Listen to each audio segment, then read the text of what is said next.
আসন্ন ঈদকে ঘিরে বাড়ি ফেরা আনন্দের মুহূর্তে পরিণত হলো শোকে। ময়মনসিংহে চলন্ত ট্রেনের ছাদ থেকে পড়ে প্রাণ হারিয়েছেন রুবেল মিয়া নামক এক যুবক। দুর্ঘটনাটি অনেকটাই ভয়াবহ ছিল। শনিবার দুপুরে ময়মনসিংহ নগরী শানকিপাড়া এলাকায় এই মর্মান্তিক দুর্ঘটনাটি ঘটে। নিহত রুবেল মিয়া জামালপুর জেলার দেওয়ানগঞ্জ উপজেলার দপরপাড়া এলাকার বাসিন্দা। তিনি ঢাকায় একটি দল গড়ির কারখানায় কাজ করতেন। পরিবারের সদস্যদের সঙ্গে ঈদের আনন্দ ভাগাভাগি করতে বাড়ি ফিরেছেন রুবেল, কিন্তু সেই যাত্রা হয়ে উঠল তার জীবনের শেষ যাত্রা। পুলিশ ও স্থানীয় সূত্রে জানা যায়, ঢাকা থেকে ছেড়ে আসা জামালপুরগামী দেওয়ানগঞ্জ কমিউটার ট্রেনে করে বাড়ি ফিরছিলেন রুবেল মিয়া।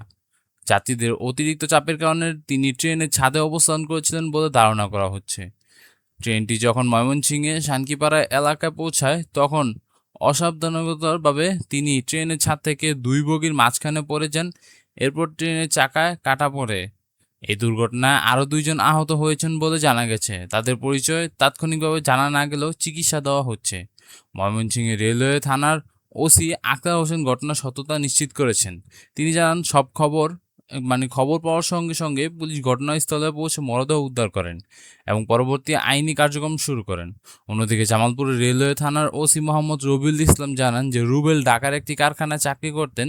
ঈদের আগে ছুটি না পাওয়ায় ঈদের 2 দিন পর তিনি বাড়ি ফিরেছিলেন কিন্তু ভাগ্যের নির্মম পরিহাস, পরিবারের কাছে আরও জীবিত ফিরে যাওয়া হলো না। রুবেলের মৃত্যুতে এলাকা জুড়ে নেমে এসেছে শোকের ছায়া।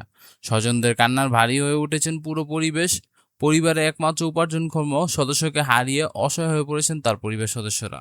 রেলওয়ে কর্মকর্তারা বলেছেন, ট্রেনের ছাদে ভ্রমণ অত্যন্ত ঝুঁকিপূর্ণ। প্রতিনিয়ত এমন দুর্ঘটনা, মানুষ মারা যাচ্ছেন এবং আহত হচ্ছেন। তারপরও অনেক যাত্রী জীবন বাজি রেখে ট্রেনের ছাদে থেকে ওঠা যাতায়াত করেনি।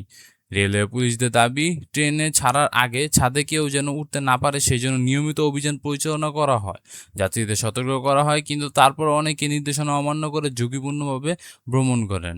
বন্ধুরা, এই বিষয় নিয়ে আপনাদের কি মতামত তা অবশ্যই আমাদের জানাতে পারেন। তো এই ছিল ভিডিওটি, দেখা হবে নতুন কোনো ভিডিওতে। সে বন্ধু ভালো থাকবেন, আল্লাহ হাফেজ।